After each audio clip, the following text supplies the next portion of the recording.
오늘 읽은 본문에는 이제 다윗이 말년이 되어 그 후계자 솔로몬을 왕으로 세우는 장면입니다.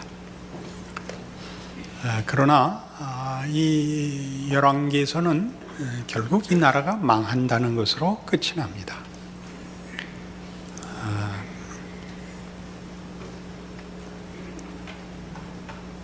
솔로몬의 아들인 르호보암이 그 솔로몬 때에 백성들의 그 짐이 너무 무거웠던 것을 덜어달라는 말을 거절해서 나라가 둘로 나뉘어지고 북왕조는 기원전 722년에 아수르에 의해서 멸망을 당하고 남왕조 유다는 586년에 바벨론에 의해서 멸망되고 대부분은 포로가 됩니다.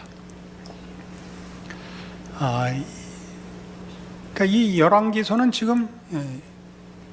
지금이라는 현재를 기점으로 해서 써나가고 있는 것이 아니라 벌써 기원전 여러 세기에 걸친 이야기를 기록한 것이고, 주로 그 최초의 그 독자들을 그 멸망 전후, 이스라엘의 전체 멸망 전후로 인해서 생긴 포로나 흩어진 이스라엘 백성들을 대상으로 해서 기록한 것입니다.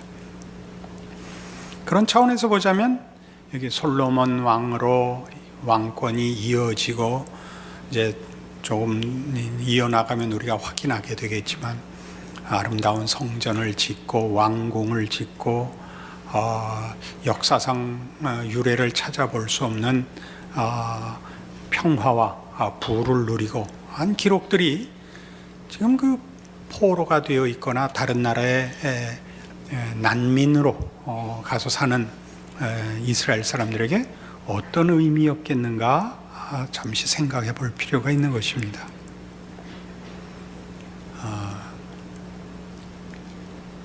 그 멸망기에 활동했던 선지자들로는 대표적으로 이제 예레미야와 에스겔이 있습니다. 하박국도 있습니다. 예레미야와 에스겔은 대표적으로 멸망 직전에 몇 왕들과 마지막 왕들과 그리고 멸망을 보고 직후에 죽거나 그 활동을 멈추었습니다.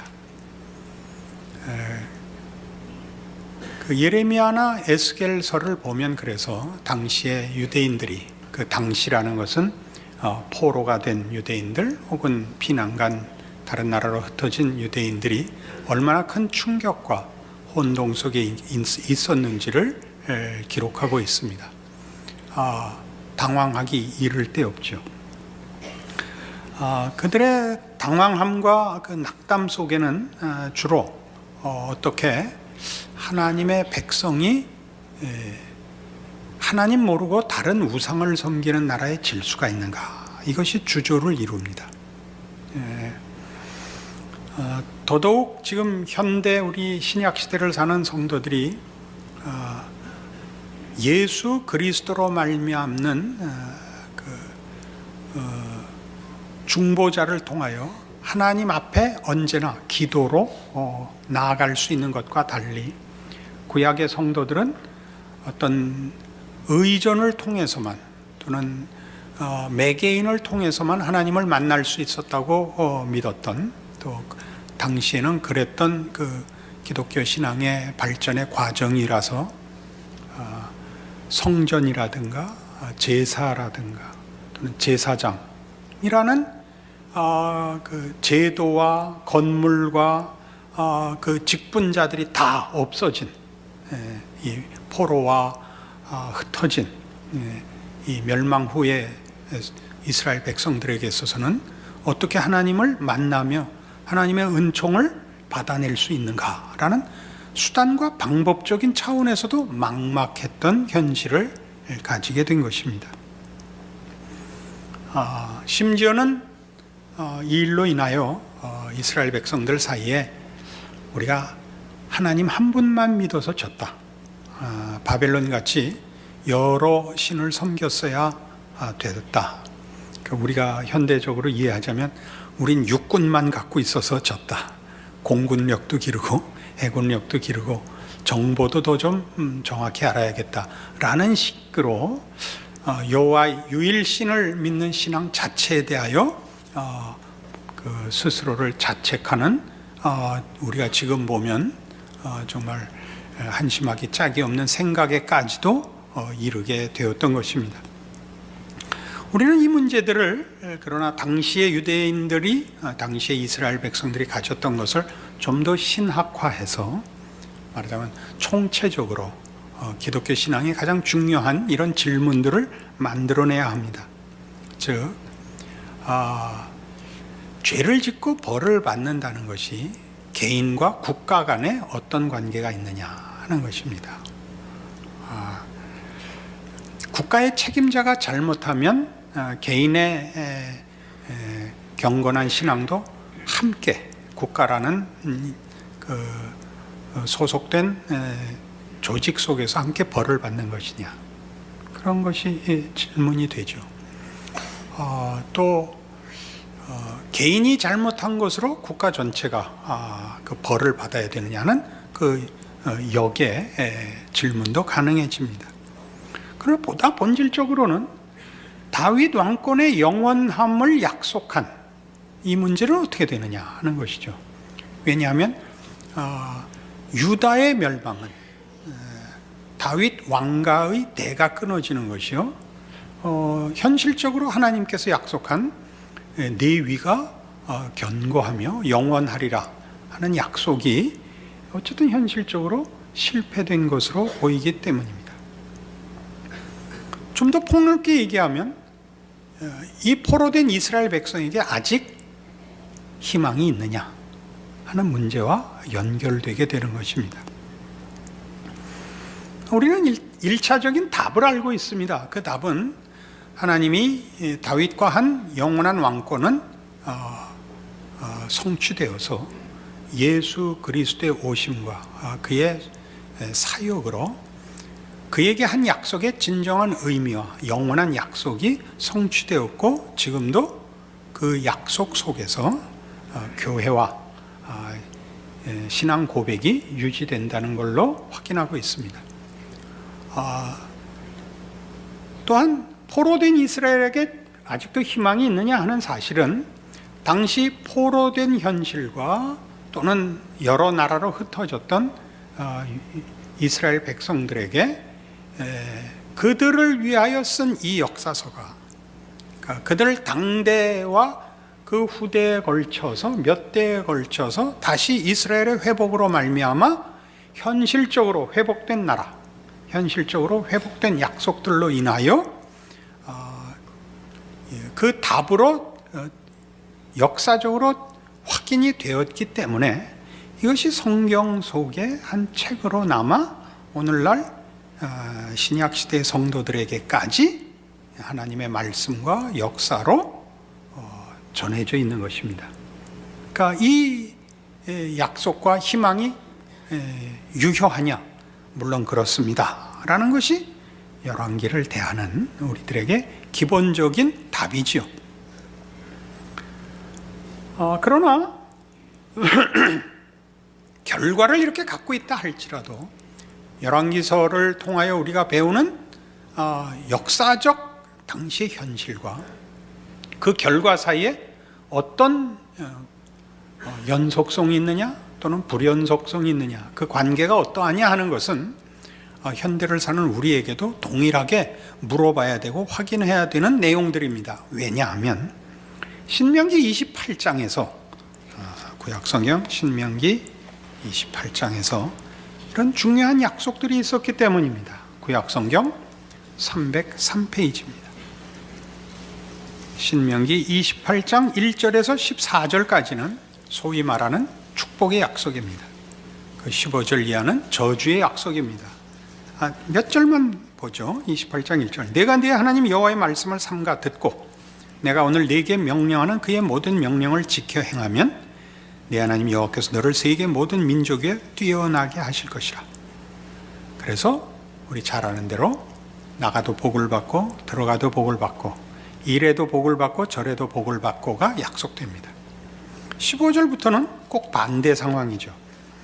내가 만일 네 하나님 여호와의 말씀을 순종하지 아니하여 내가 오늘 네게 명령하는 그의 모든 명령과 규례를 지켜 행하지 아니하면 이 모든 저주가 네게 임하여 네게 이를 것이니, 이제 꼭 반대가 됩니다.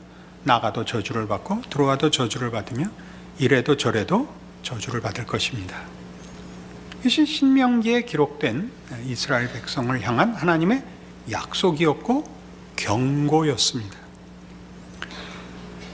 이스라엘 백성이 이제 우리 열왕기에서 보게 되겠지만 하나님을 배반하고 외면하고 불순종하여 결국 28장 신명기 28장 15절 이하의 저주의 약속이 그대로 저들에게 응합니다.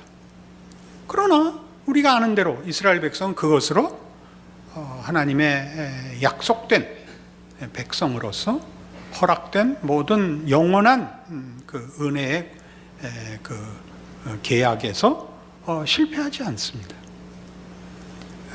하나님이 여기 제시한 우리 모든 신자를 향한 책임 있는 신앙의 순종과 하나님의 약속의 불변성이라는 것은 사실 상충할 수 있습니다. 열왕기죠. 저들은 실패했고 그 책임을 다 지키지 못했으며 따라서 멸망했습니다. 그러면 하나님의 뜻도 사실은 폐기되어야 합니다. 또는 부정되어야 합니다. 그러나 하나님의 뜻과 약속은 유효하며 실제로 그랬고 영원히 그럴 것입니다. 그럼 우리의 실패와 성공이라는 것이 하나님의 약속의 성취에 아무 상관이 없단 말인가? 여기가 이제 열왕기서에서 우리가 읽어내야 하는 성경이 가르치려는 기독교 신앙의 깊은 내용입니다. 하박국서를 가보시면 아까 얘기한 예레미야와 에스겔과 동시대에 하나님의 종으로서 유다의 그 선지자로 사역했던 하박국입니다. 1303페이지입니다. 구약성경 1303페이지 3장 1절부터 봅니다. 시기온옷에 맞춘 선지자 하박국의 기도라. 여호와여, 내가 주께 대한 소문을 듣고 놀랐나이다. 여호와여, 주는 주의 일을 이 수년 내에 부응하게 하옵소서. 이 수년 내에 나타내시옵소서. 진노 중에라도 긍휼을 잊지 마옵소서 라고 찬송을 합니다. 그런데 이 찬송은 찬송 정도가 아니라 탄복을 하는 훨씬 감격적인 그리고 놀라운 찬송이죠. 찬송이 보통 가지는 감정상의 감격보다 훨씬 크다, 이런 뜻입니다. 여호와여, 내가 주께 대한 소문을 듣고 놀랐나이다, 이렇게 되거든요. 이 하박국 3장은 물론 여러분이 보시는 대로 1장, 2장 다음이 3장입니다. 1장은 뭐였느냐 하면 하박국 선지자가 유다 말기에 그 나라가 하나님의 율법을 쫓지 않고 하나님 순종하는 것을 외면하고 종교적으로 윤리적으로 타락하고 어지러워진 그 세상을 개탄하는 것입니다. 하나님 어찌하여 불의가 횡행하고 폭행이 사회에 넘쳐나는데 보고만 계십니까? 어째 의로운 자들이 불의한 자들에게 위협을 받고 피해를 입는데 보고만 계십니까? 이렇게 시작합니다. 그러자 하나님께서 답하시기를 이 정도가 아니고 더 놀라운 일이 있을 것이라. 내가 갈대아 사람을 일으켜서, 갈대아 사람은 바벨론입니다. 나중에 그 바벨론을 일으켜서 너희 나라를 다 멸절시키리라. 그러자 하박국이 놀랬죠. 이스라엘이라는 나라의 신앙의 그 실패와 그래서 율법을 쫓아 살아야 하는 정의롭고 평화로운 세상이 무너진 것을 하나님 앞에 호소하고, 하나님이 이 백성을 부르셨고 함께 하셨으면 이 일을 고쳐주셔야 됩니다라는 하박국의 호소에 대하여 그걸 우리가 보통 기대하는 식으로 선한 왕이 나타나거나 이스라엘을 회개시켜서 다시 그 나라의 신앙과 사회 질서를 바로잡는 것이 아니라 그 벌로 이방 민족을 일으켜 이스라엘을 멸망시키겠다고 하시는 것입니다. 하박국이 놀라지요. 그래서 1장 마지막에 하나님, 그럴 수 없습니다. 우리는 하나님이 택하신 나라입니다. 하나님의 영광을 위하여 택한 나라요, 이 백성에게 은혜를 베푼 나라요, 이 백성들로 하여금 하나님을 알고 믿음 가운데 살게 한 나라입니다. 어찌 이 나라가 망하겠습니까? 우리 하나님을 믿고 사는 사람들은 어떻게 살라 말입니까? 그러자 하나님이 답을 주시기를 그 유명한 2장 4절에 보는 바와 같이 의인은 믿음으로 산다라는 답을 주십니다. 그러니까 이런 차원에서 보자면 의인은 믿음으로 산다는, 의인은 즉 하나님의 백성은 믿음을 지킴으로써 현실적인 어떤 보상, 갈대아 민족이 쳐들어왔을 때 그들만은 따로 보존되리라, 또는 이방 민족이 쳐들어와서 불신자들을 다 해할 때에도 너희만은 어디 딴 데 옮겨서 보존되게 하리라가 아니라 이 역사적이고 현실적인 하나님의 심판에서 너희도 뭐라 그럽니까? 너희도 면제되지 않는다. 그러나 너희가 하나님의 백성이라면 그 마음에 믿음을 지키고 살아야 된다. 현실적인 해결책이 아니라 너희가 하나님 믿고 견뎌내야 된다라는 답을 주신 셈입니다. 이거 참으로 중요한 내용이 되죠. 우리는 기독교 신앙이 즉각적인 하나님의 해결이 있다는 걸 믿습니다. 즉각적인 하나님의 해결의 가장 대표적인 일반적인 것은 구원 얻는 데서 나타납니다. 우리가 하나님 앞에 회개하며 주를 믿기로 작정하며 그 믿음과 은혜를 구하여 하나님께서 그 마음을 여시며 주께서 찾아오시며 자신과 하나님이 누구신가를 알게 되는 복음의 내용과 하나님의 백성으로의 부르심이 언제나 현실 속에 즉각적으로 나타나는 일들을 봅니다. 그러나 사실은 어떤 사람들에게 있어서는 그런 기도와 구원에 대한 진실한 갈망들이 상당한 시일에 걸쳐서 확인되기도 합니다. 제 나이가 되시면 이렇게 쉬운 말 하는 게 이렇게 어렵습니다. 이걸 조금 더 우리 신앙 현실에 확대해 보면 어떤 문제들은 또 누구에게는 아픈 병이 기도로 낫기도 하고 어려운 문제가 기도로 해결받고 하는 일이 있으면서 동시에 전 평생에 걸쳐서 기도만 하게 하고 문제는 해결해 주지 않는 일도 있습니다. 저는 후자에 속한 사람입니다. 답이라고 얻은 것이 현실적으로 거의 없고 이 말씀대로 믿음으로만 살게 하십니다. 그때 너무 쉽게 넌 기도하지 않아서 그래 라고 지적하시면 그놈의 손가락을 깨물어 버릴 작정입니다. 나보다 더 그 문제를 진지하고 간절히 기도한 사람은 없었을 것입니다. 왜냐하면 제가 자라나는 시대에는 이런 즉각적인 응답을 받은 사람들이 주류를 이루고 있던 시절이라서 저같이 답을 받지 못한 사람은 믿음이 없는 사람, 기도 안 하는 사람, 하나님이 돌아보지 않는 사람으로 치부됐었습니다. 다행히 이제는 저만 그러지 않다는 것이 이렇게 여러분들로 인하여 확보가 돼서 여간만 다행인 것이 아닙니다.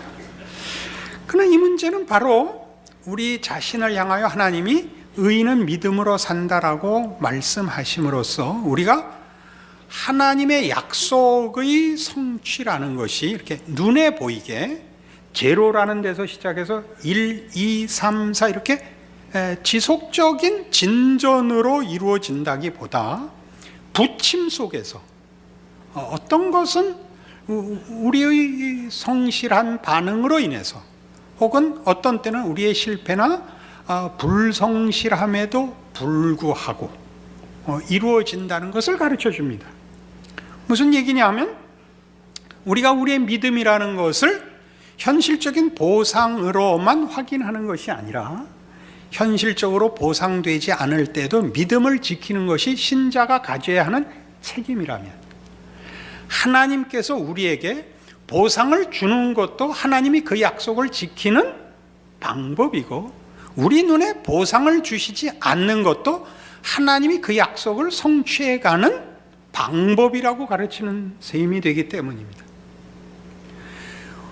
즉 우리가 열왕기서에서 보는 가장 놀라운 사실은 뭐냐 하면 이스라엘 백성들이 당시에 초대에 이 열왕기서를 읽었어야 되는 독자들이 즉 이스라엘이 멸망하고 포로가 되고 그 나라가 없어져 다른 나라로 다 흩어져 살아야 됐던 시대에 우리에게 아직 하나님의 약속이 유효하냐라는 질문을 던져야 됐던 그 시절에 이것이 쓰여졌을 때에 말하자면 답이 보이는 현실로 등장하지 않았을 때 신자들이 가져야 하는 최고의 신앙적인 내용이 믿음이었다면 하나님이 그 약속을 취소하시지 않으며 실패하시지 않는다라는 걸 갖고 살아야지 내가 나타난 보상에 의해서 좌우될 수 없는 것 같이 하나님이 역사 속에서 일하실 때 이스라엘 역사를 통하여 증언하시려는 것은 역사란 심리적이거나 사회적이거나 지정학적인 요인들보다 더 큰 요인으로 움직인다는 것을 보이시는 것입니다. 여기서 말하는 더 큰 요인은 하나님의 목적이지요. 그 목적을 이루시기 위하여 하나님은 그 나라가 어디 있느냐 하는 우리 정치적, 사회적 조건들과 또는 반응해야 되는 한 나라나 한 개인의 신앙적인 책임의 정도를 그것에 의해서 하나님이 제한받는 것이 아니라 그런 조건들을 넘어서는 능력과 거룩하심으로 그의 뜻을 이루신다는 사실입니다.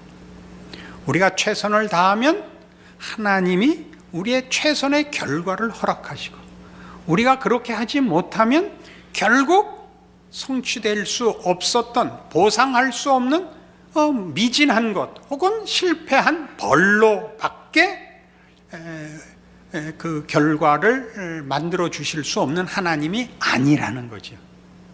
하나님은 우리의 능력과 신실함을 뛰어넘으시는 하나님으로서 온 우주와 역사의 주인이시며 그의 약속을 주신 그 은혜로우심과 선하심을 지켜내시는 신실하신 하나님이시다.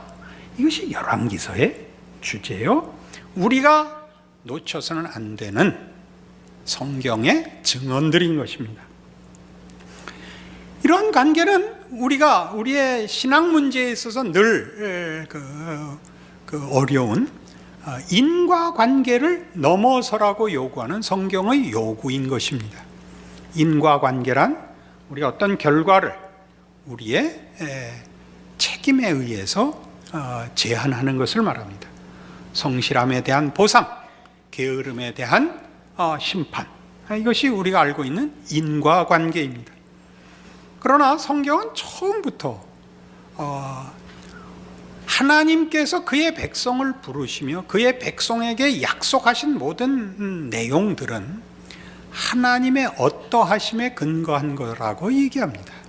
그의 기뻐하심, 그의 선하심, 그의 은혜로우심, 그의 전능하심들에 근거하고 있지 우리가 가진 조건과 자격과 능력에 의해서 좌우되는 것이 아니라고 얘기하는 데에 기독교 신앙의 최고의 핵심이죠.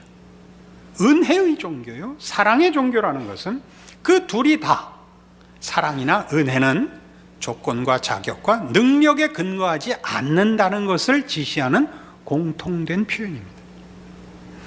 이것이 우리의 성실함이나 책임을 약화시키기 위하여 소개되는 것이 아니라 우리가 해야 되고 우리가 소원하고 우리가 쌓아야 되는 어떤 노력과 소원과 능력과 책임보다도 큰 것을 이루시는 하나님을 설명하기 위하여 이런 단어들이 소개되고 있습니다.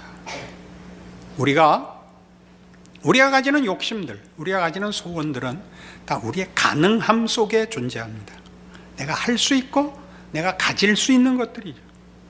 하나님이 우리에게 요구하시고 약속하신 것들은 우리가 상상하고 우리가 욕심내는 것보다 차원이 다른 높은 것입니다. 그것은 거룩한 내용들입니다.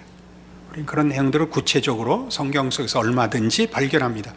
영적인 것, 진리에 속한 것, 하나님께 속한 것이라고 얘기합니다. 그것을 위하여 하나님이 우리에게 기독교 신앙의 책임을 요구할 때 하나님만 순종해라, 하나님의 말씀을 따라 살아라 하는 것들이 사실은 율법적 차원에서, 다시 말해 인과관계의 차원에서 이해되는 것을 넘어서게 하기 위하여 인간이 그 책임의 한계를 확인하는 일들을 허락하신다는 것이 열왕기서의 가장 중요한 핵심이 되는 것이죠. 우리가 하나님의 말씀을 순종하고 그 뜻을 책임 있게 지킨다 하는 것으로서 보통 율법주의적으로 기독교 신앙을 이해하는 일은 흔하게 일어나는 모든 성도들의 실수 중에 하나입니다. 하나님께서 요구하시는 성경의 계명들은 말하자면 하나님을 사랑하고 이웃을 사랑하는 것입니다. 사랑과 율법주의의 가장 큰 차이는 뭐냐? 기독교 신앙의 본질을 판정하는 그 기준이 뭐냐 할 때 자랑입니다. 자랑이란 그것을 인과관계로 이해한 사람들이 가지는 자기의 결과에 대한 자부심입니다. 그래서 자랑이 있는 곳에는 하나님의 은혜가 설 자리가 없고, 자랑이 있는 곳에는 사랑이 자리하지 못합니다.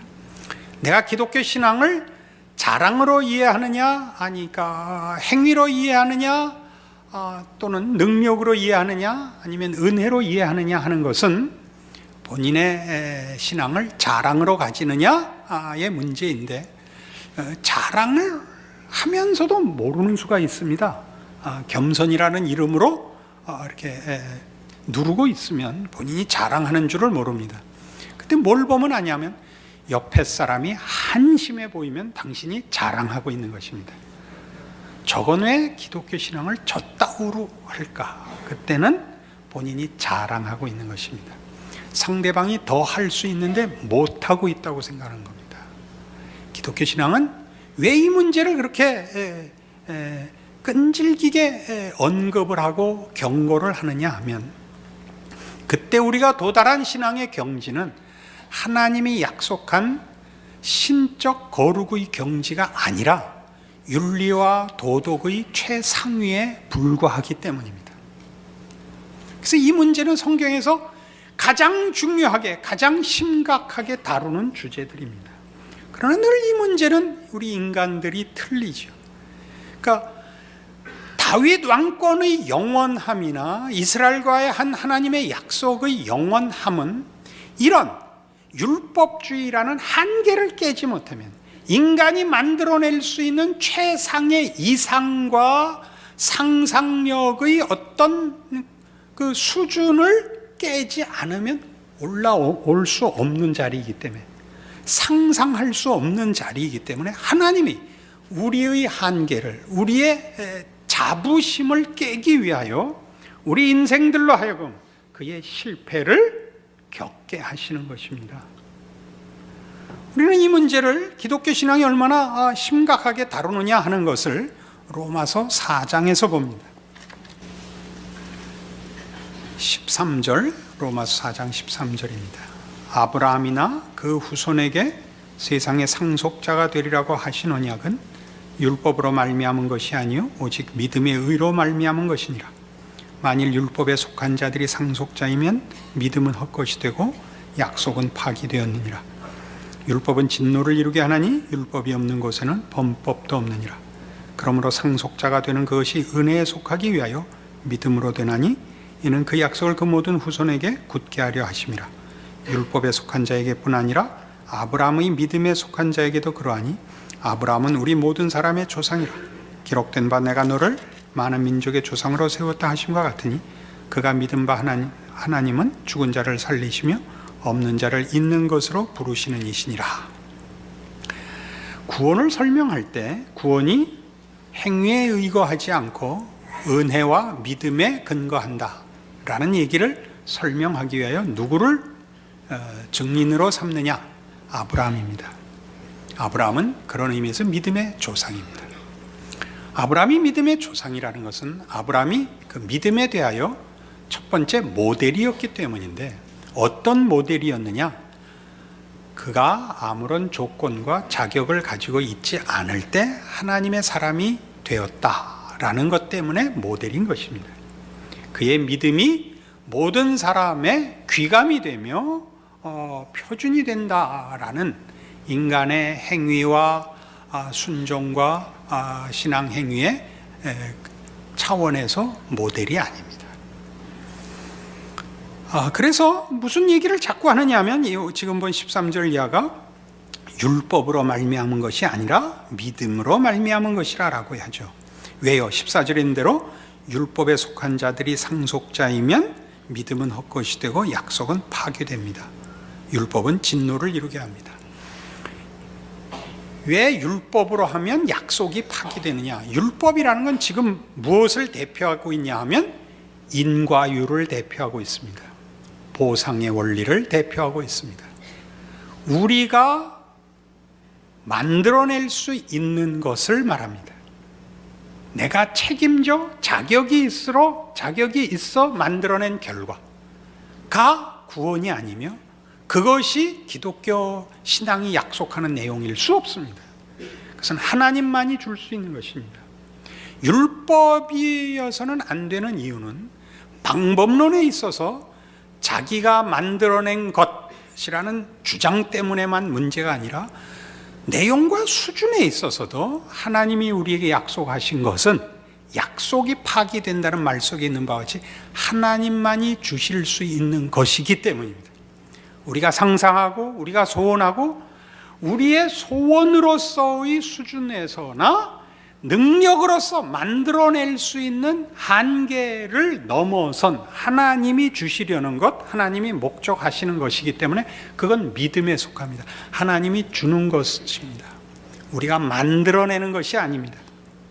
그래서 아브라함은 왜 믿음의 조상이며 왜 그를 믿음의 조상으로 세워 우리를 그 후손으로 부르시느냐?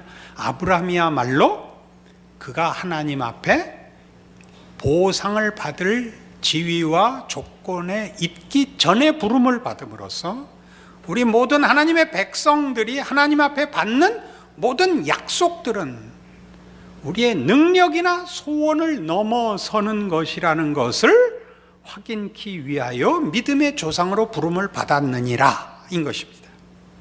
그러니까 열왕기서에서 보는 이스라엘이 가졌던 우리는 약속의 자손입니다.